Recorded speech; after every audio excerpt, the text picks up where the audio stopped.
And we're looking forward to your fun with Worldlines in QFT. Yeah. Okay.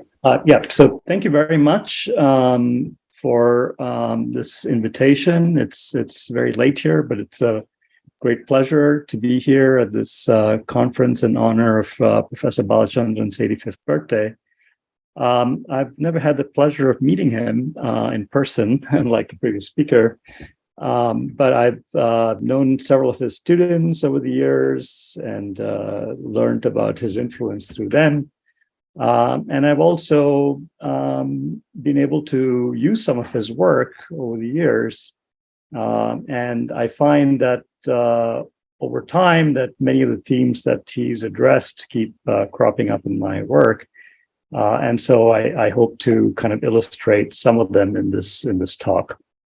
So my first, can you hear me? Yes. Okay, great. So my first introduction to Bal's work, if I may call him so, was from his very elegant paper from 1976 with his Swedish collaborators, which was about the classical description of a particle interacting with a non-abelian gauge field. And this was sort of introducing this idea that you could have Grassmannian variables employed to describe the point particle dynamics of colored worldlines, whereby you would define color charges then as Grassmannian bilinears in this form given here, where thetas are the Grassmann variables, and the T's are the usual color matrices. And there was also contemporaneous work at that time. So there was really an explosion of work at that time on this topic. And I was first familiarized with it, with the work of Berezin and Marinov, and also that of Brink, who we just heard about his passing, Vivecchia and Ho, and Casalboni and collaborators as well. And so in this very nice paper, Bal wrote down sort of an action for such Grassmannian objects, which correspond to a bosonic kinetic term of the sort here, and then this Grassmannian kind of term in a Lagrangian, which would generate the equations of motion.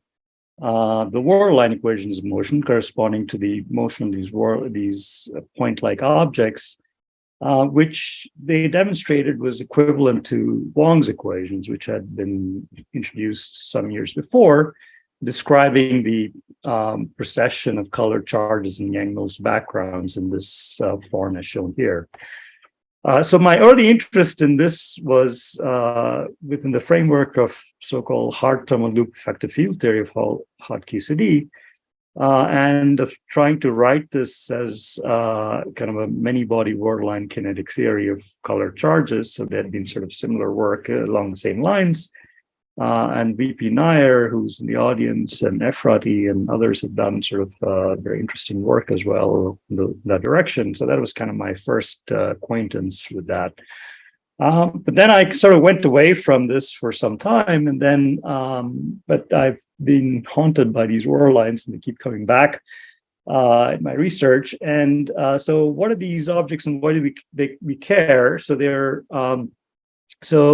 fundamentally, they have their origins in a very simple mathematical trick due to Schwinger to represent logarithms of operators as heat kernels of first quantized point-like bosons and fermions.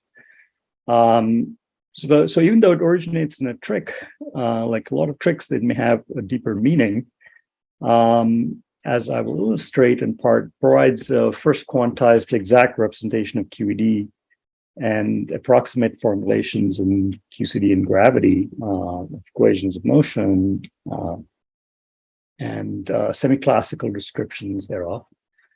It also provides a very powerful technique in perturbation theory, which has not been fully exploited, in my opinion, to express large numbers of Feynman graphs very compactly.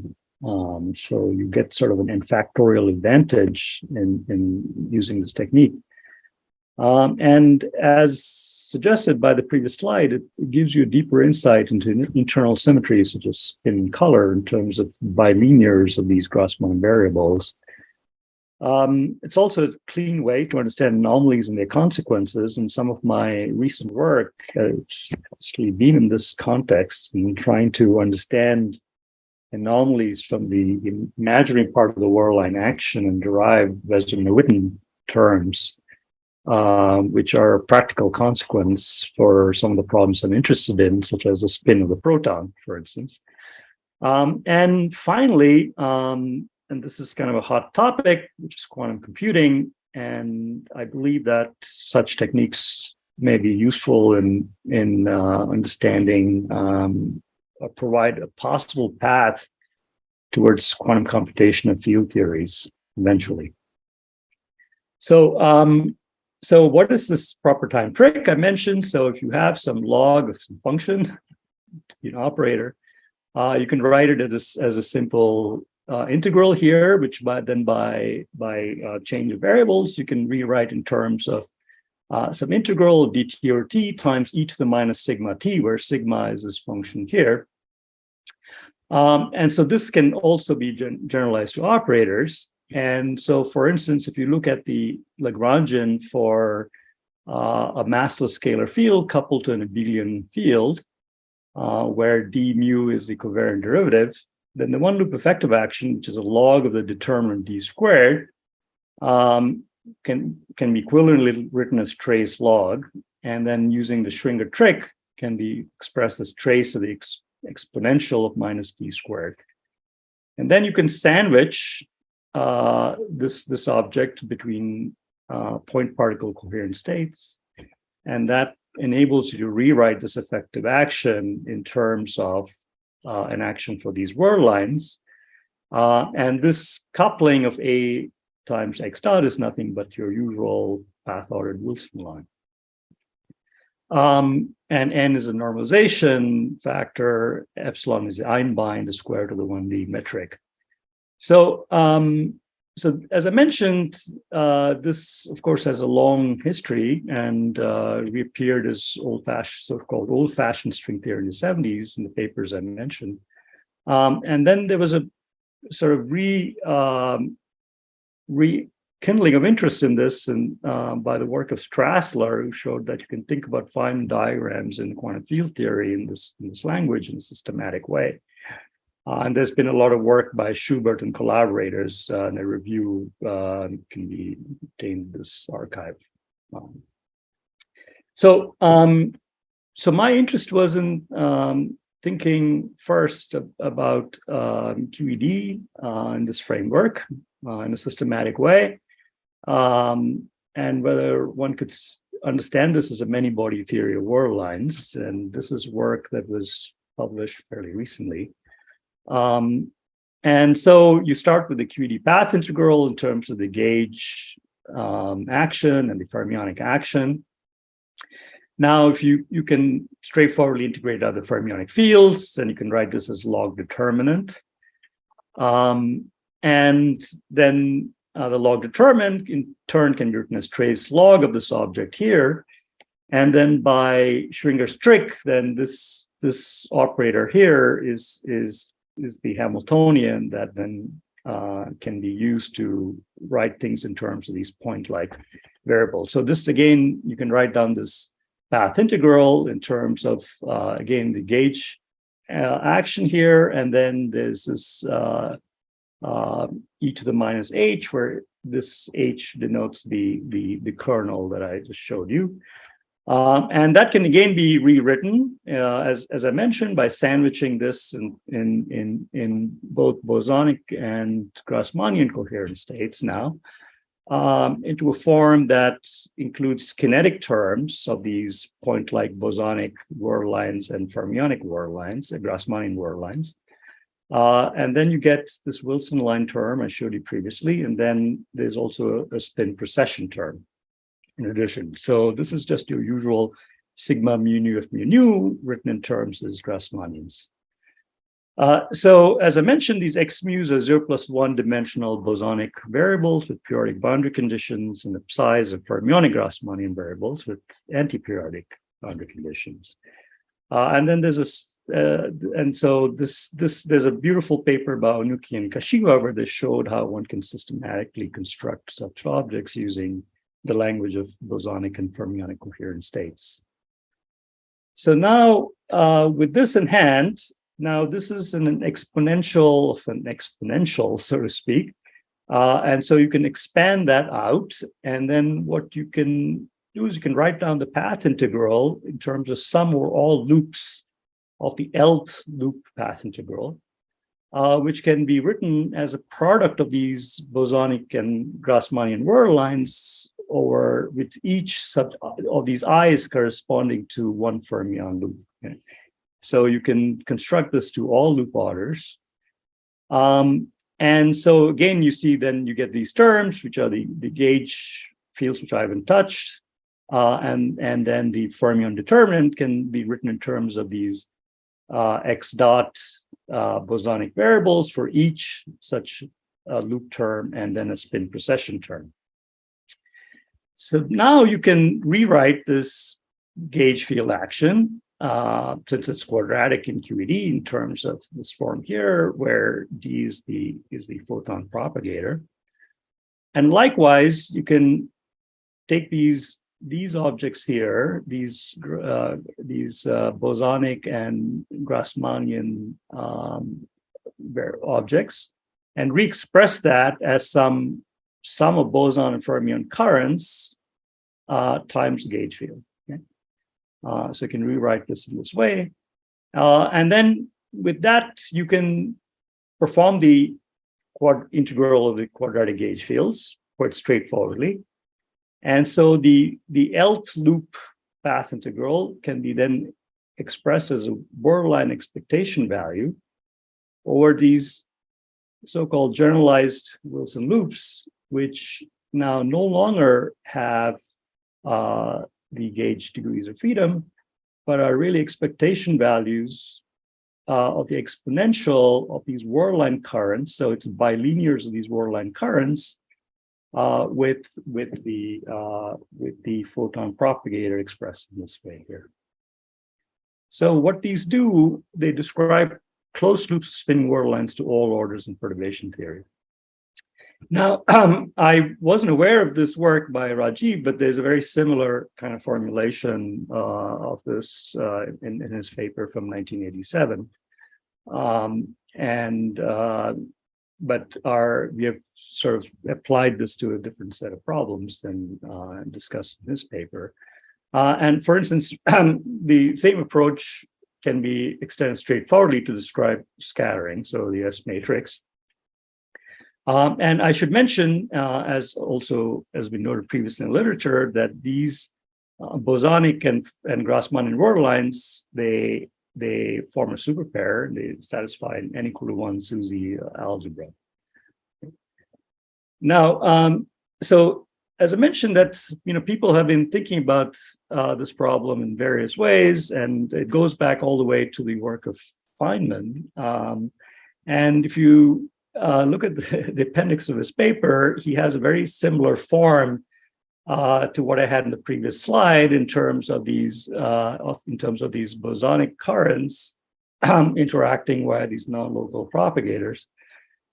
Except he doesn't have this fermionic term here because he didn't know how to write it in terms of Grassmannians at that time. So that was kind of the big advance that came subsequently. In fact, he says here, I've expended considerable effort to obtain equally simple Worldline description of the quantum mechanics of the Dirac equation.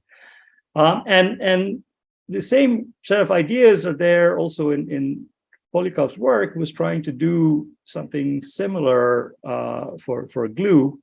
And so these closed line Worldline contours are nothing but the sort of loop space contour integrals that Polikov was talking about in his work. So now you can try with this formulation where we've integrated out both the gauge and fermionic fields, and express everything in terms of these Worldline currents, you can systematically expand in perturbation theory the path integral in terms of these Lth loop,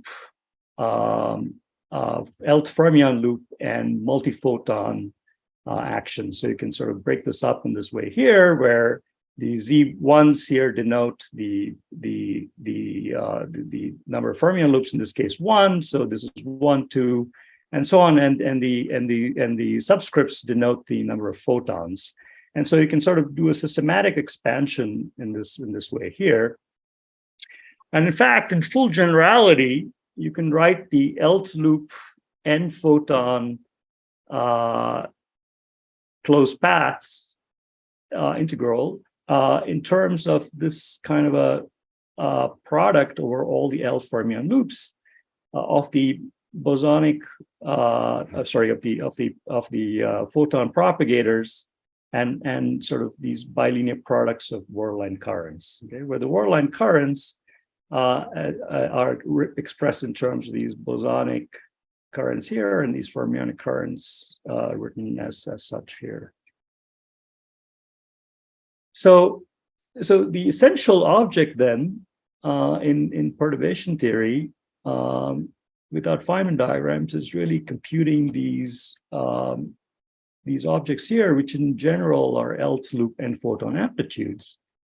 But because these are just bilinears and sums of all these individual Worldline currents, you can reduce this to computing products of one loop nth rank polarization tensors. Okay. And this is also something that is known. This goes back to the work of Byrne and Kossover, who also exploited these techniques in QCD as well. And I should mention that VP Nair in the audience also was a pioneer in some of these techniques here. And so the fundamental object then is these nth rank polarization tensors, as I mentioned. And these can be expressed very compactly in terms of just these Worldline bosonic propagators defined as such here, and fermionic propagators defined as a simple sine function. In fact, you can go further and compute the Grassmannian integrals explicitly. So these currents here contain Grassmann variables. You can perform this explicitly to get an even much more compact expression entirely in terms of just these proper time integrals. Okay? And so this is potentially much more efficient in performing high order computations, as we have discussed in this fairly recent paper. For example, you can try and compute so-called cusp anomalous dimensions. And what are they? So these have to do with the self-interactions of the classical charge. So you have some classical charge coming in, it has hard scattering and changes its direction going out. And so you can write down this generalized Wilson line that I mentioned, which is a product of these bilinears of these currents and these photon propagators for all L loops. You can sort of expand this out explicitly. And you see just for the one loop case where you have sort of this current coming in, going out, and you have the emission of a photon, you can sort of expand this all out systematically where you just have, the tree level current. So this is a classical current that I've introduced in describing this cusp. So you can expand this out in terms of the tree level products of currents, and then the fermion loops and so on. So these are some examples where you have just n equal to 1, which is just one charge and 0 fermion loops, and then you can go to so n equal to 2, where you have now 2 fermions, and you have 2 photons and 1 loop, and so on. So this, for example, would correspond to 6 photons and 1 fermion loop. And in principle, all of these can be computed, even though the difficulty, of course, is greater going to such n loop n photons coupled to, say, fermion loop. However, this kind of one loop term can be exponentiated to all orders, and that's nothing but the one loop cusp anomalous dimensions, describing the evolution of this generalized Wilson line. And so that can be expressed in terms of an angle gamma between incoming and outgoing world lines. Okay? And you can now go to higher orders systematically in this formalism. And the state of the art is for loops, even QED. And these are usually done using Feynman diagram techniques, which are automatized, and they are extremely complicated. And what we hope to show is that this can be done much more efficiently using these Worldline techniques. And this is work that's in preparation. So now these Worldline techniques can also provide some novel insight into the infrared structure of QED amplitudes. In particular, the infrared divergences that occur in the limit of very soft photon emissions. Okay? So as is well known, that if you look at the amplitude for a scattering as such, then the incoming charged fermion lines have an infrared divergence with the emission of soft photons, which is of this form here, which is P dot K.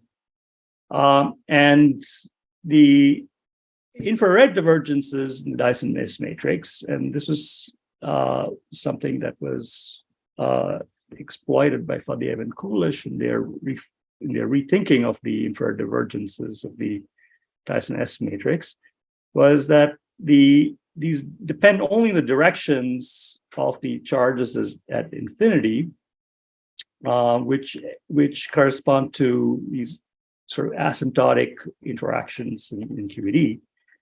And their idea was that you can treat such very soft photons as coherent clouds of soft bosons, and sort of rephrase the Fock space description that one has in the Dyson S matrix in terms of dress clouds of these Fock state amplitudes, and thereby constructing infrared finite amplitudes. Okay? So for example, so let's first talk about the Dyson S matrix. And in this Worldline formalism, you can construct this explicitly for, say, R real and L virtual fermions, along the lines of what I discussed earlier. So here's the scattering amplitude from some initial state to a final state of R, say, real fermions. And so this can be expressed in terms of these generalized Wilson lines that I mentioned, which are summed over all loop orders. And these can be expressed as the expectation value of the sum of this SABs, which are nothing but these bilinears in the Worldline currents times photon propagators. Now, in the soft photon limit, the fermionic or the Grassmannian contribution to this is subleading, and so it's dominated entirely by this bosonic contribution, which can be written out explicitly, and you can understand this in sort of a pointwise kind of expression of this Worldline integral as the sum over all such paths, which are broken up, right? So from 1 to n, of the difference of phases of these individual paths divided by this factor k dot delta. Now, for all the internal lines in here, this 1 over k factor cancels out, and you only see the 1 over k surviving when you take these asymptotic times to infinity. Okay? So these 1 over k's are precisely what give you the infrared divergences in these soft factors in these Wilson lines, which then contribute to the S matrix. Okay? so this is equivalent to an all-order proof of Lowe's theorem that you can show this for any loop order, that the surviving 1 over k factors, which really come from these endpoints at infinity, and these are the essential source of infrared divergences. So this is sort of the simple insight one gets in this Worldline picture. So, So for example, let's just take the simple case of molar scattering, where you just have, say 2 real fermions. And when you have these asymptotic Worldline currents, since these are classical objects, you can just factorize them out of the Worldline path integral. So you get a factorization of these classical currents, and then the hard UV matrix element, which includes all these Worldline path integrals.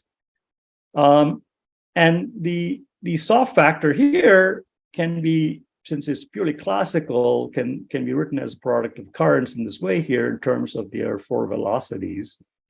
And this can be computed explicitly, as was shown by Weinberg.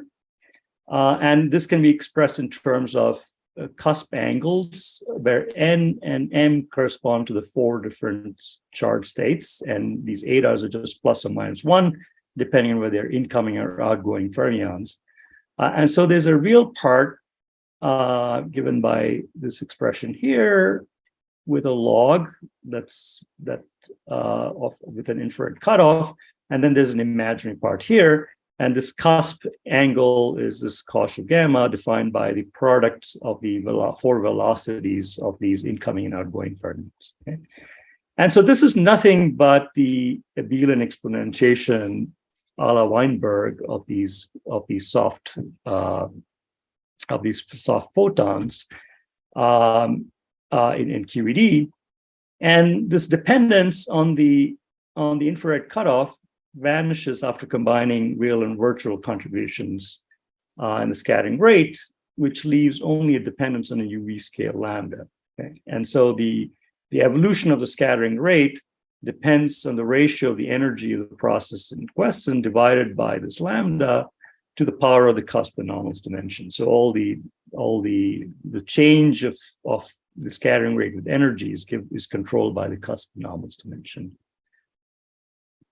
So now, with this insight from the Worldlines suggests that this cancellation of divergences in the infrared divergence in the S matrix can simply be understood as a problem of the ordering of limits, because the reason one had the infrared divergences in the Dyson S matrix is because in this expression for the classical currents, when one takes the initial and finite times to infinity, one is throwing away these asymptotic currents.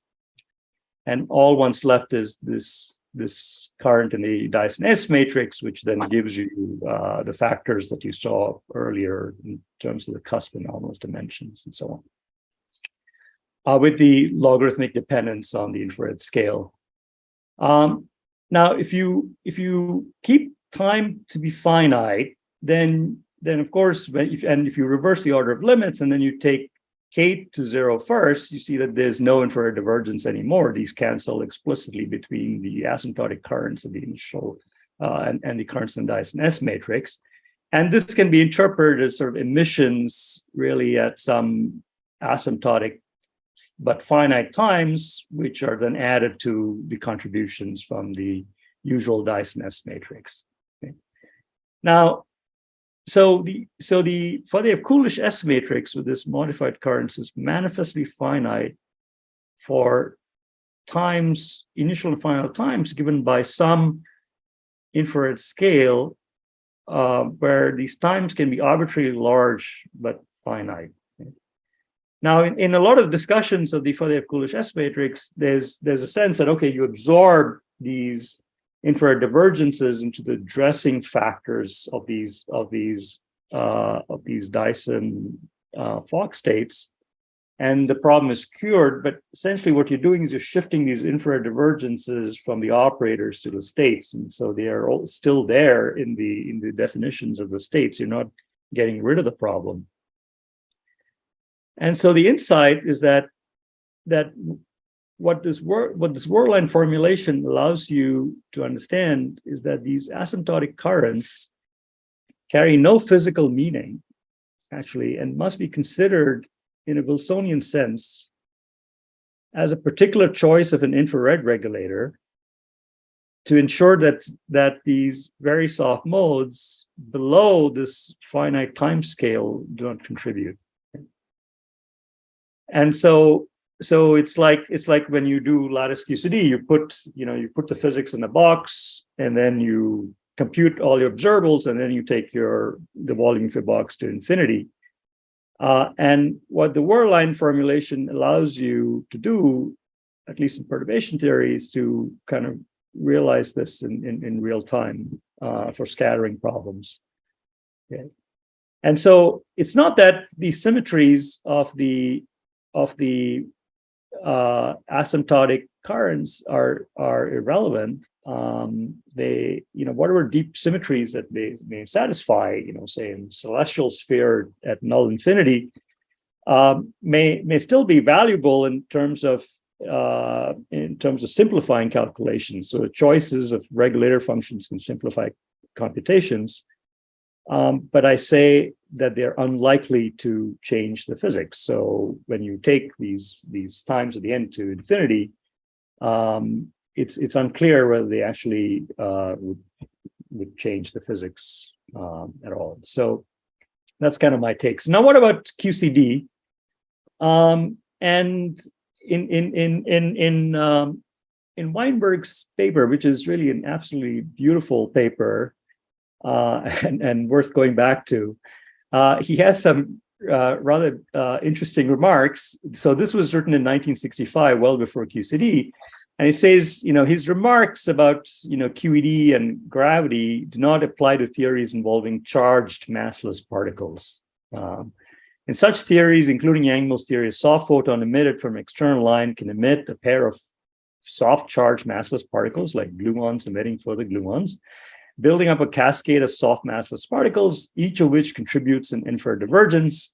The elimination of such complicated interlocking infrared divergence would certainly be a Herculean task and might not even be possible. So this was kind of his take. And then he goes on to say, we may be thankful that the zero charge of soft photons and the zero gravitational mass saves the real world from this mess.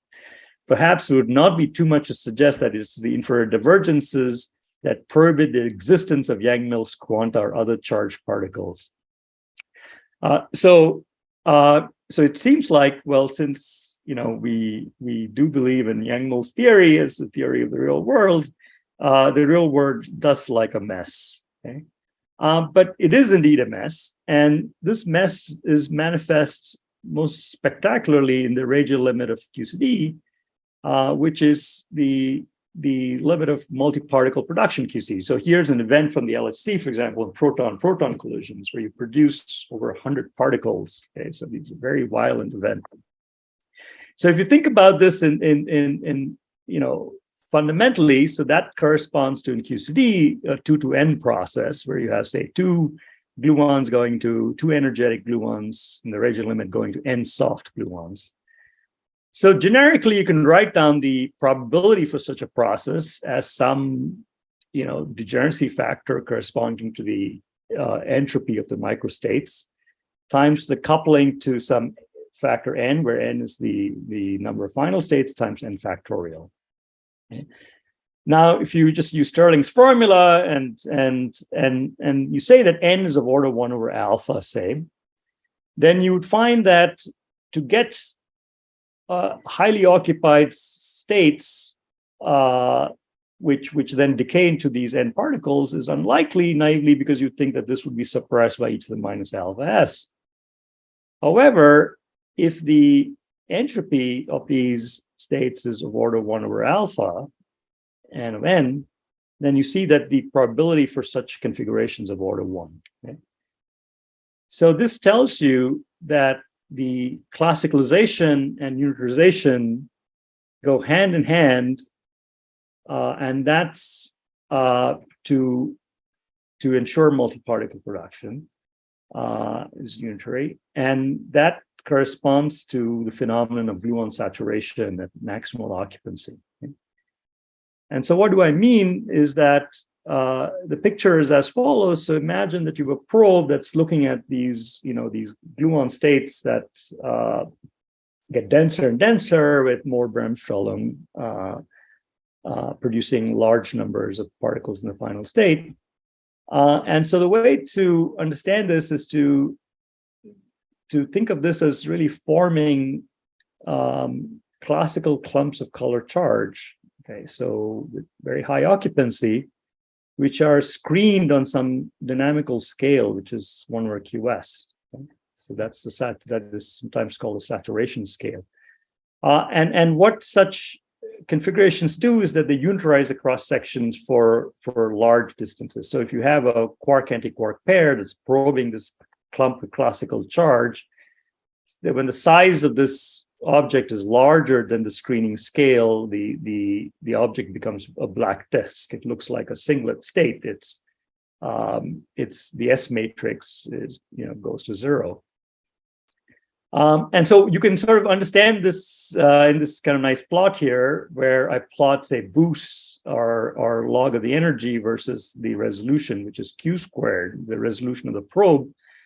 And so if you start with an arbitrarily large resolution and you increase the energy, so you get more and more Bremsstrahlung, which increasing the size of these objects, which are all small, there's always a scale at which this object becomes closely packed, okay, and completely screened. And that's a scale where the occupancy is of order 1/alpha. So that's the unitarization boundary for along the lines of the arguments that I just gave you.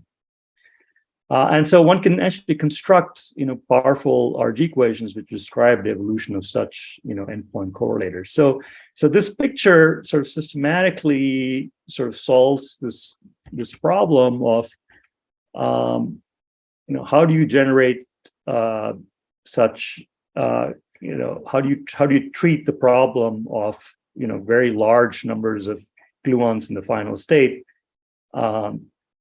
in some kind of systematic way that sort of allows the gluons to sort of organize themselves in a way that is most efficient. Okay. Now there's a EFT. Hello. You have 5 more minutes. Okay, thank you. So I'm almost done. So this physics can be described by two-dimensional effective field theory, which is called the color glass condensate. And so the classical equations of EFT can be described by the following solution. So where you can write these in terms of the Yang-Mills equations just shown here, in terms of for fields, some energy or rapidity given by Y here, in terms of all the sources that these fields couple to coming for more energetic, all the colored charges coming from gluons that are rapidities higher than the scale here. And so the solution for this is really very interesting. It's essentially what you have is a gluon shock wave that's highly localized. And on one side of the shock wave, you have one pure gauge, and the other you have another pure gauge. And which is then described by the solution, which is a path or exponential of all these sources at sort of higher energies. And so what you have is then you have this shock wave, which is then separated by these two pure gauges. And so the picture is that if you have some probe which comes and interacts with a shock wave, essentially what you find is that it sees vacuum on either side, but then gets a kick as it crosses across this shock wave. And the color rotation of this probe, which is given by this path or exponential, is nothing but the color memory effect, which is an exact Yang-Mills analog of gravitational memory. So now you see sort of the connection between, these ideas of these soft gluons sort of translating into sort of these modern ideas of in terms of these 2D symmetries and celestial spheres and null infinity. And what makes this possible is the fact that you have a large scale in the problem corresponding to this screening scale, which makes the description in terms of Yang-Mills fields actually meaningful. Now, what the state does is it breaks both Poincare invariance and global color invariance in the large gauge transformations. So this suggests a possible Goldstone description. And Gyadwali and I have actually argued that such states saturate the Bekenstein bound, where the entropy factor, which is 1 over alpha, which saturates the unitarity, is equal to the occupancy, which can be rewritten then as an area of the screened blob that you scatter off, divided by a scale which is the Goldstone scale. Okay? And by very general arguments, having to the breaking Poincare invariance, you can argue that this scale f squared is nothing but the occupancy times the screening scale here. And so this seems intriguingly similar to the ideas advocated in the paper by Balchandran and Nair, and I've discussed this briefly with VP, and I hope to carry forward these discussions and try to understand the connections between these different approaches. So I think I've run out of time, so let me say thank you very much for your attention, and happy birthday to Bal, and I hope to have an occasion to meet you in the near future. Yeah, thank you. Questions? Thanks, Venugopalan. I have not met you, but maybe sometime you can give us a talk at our Friday meetings by Zoom. Yeah. Then we can. Sure. I'll get back to you later. Okay. Sure. Thank you. Thank you. Hello, Raju. This is Parmeshwar Nair. Hi. Right. Just one observation. In the last slide, you had the Eikenal type formula for your gauge potential as U dagger D. And it's also intriguingly similar to what happens with hard thermal loops. So I was just wondering, did you connect it up that way as well? So I was actually looking at your paper recently with Efrati, but I think that's in A plus and A minus, isn't it? It's not in A perp. I think that's kind of the that's a difference, I see. Right. That's the primary difference, I think. Okay. Well, we'll talk more about it. Yeah. But I believe that so I was actually looking at this paper, and I was thinking one could perhaps kind of I don't know whether you can sort of do it in experp equivalently as well, but yeah. Yeah, Krishna was asking question. Can you? Yeah, can you hear me? Yeah. Yes. Raju, hi Raju, this is Krishna. Hi Krishna. I'm actually in my hotel in Chennai. Yesterday I was in the hall in person, and I will be again tomorrow. But here today I'm on Zoom from my hotel in Chennai. So on the slide that's in fact up right now, so the last equation on the slide means area is n squared times qs squared. So area is actually just No, I'm just doing arithmetic. Yeah. I'm just doing arithmetic, right? So area is just R. It's 1 over qs squared. Then do you have an n in the wrong place? Because you said f squared is n times qs squared. No. So if you look at n, you look at this expression for the Goldstone scale. Yep. Right. So 1 over f squared. Right. So let's see. I think you have an n in the wrong place, and I'm trying to get it in the right place. It's like Because the wait, way so- the way it's written, so I think there's a typo, and I haven't figured okay, out what the typo is. yeah, But the way it's written, area. See, I thought area should be QS squared. It should be 1 over QS squared.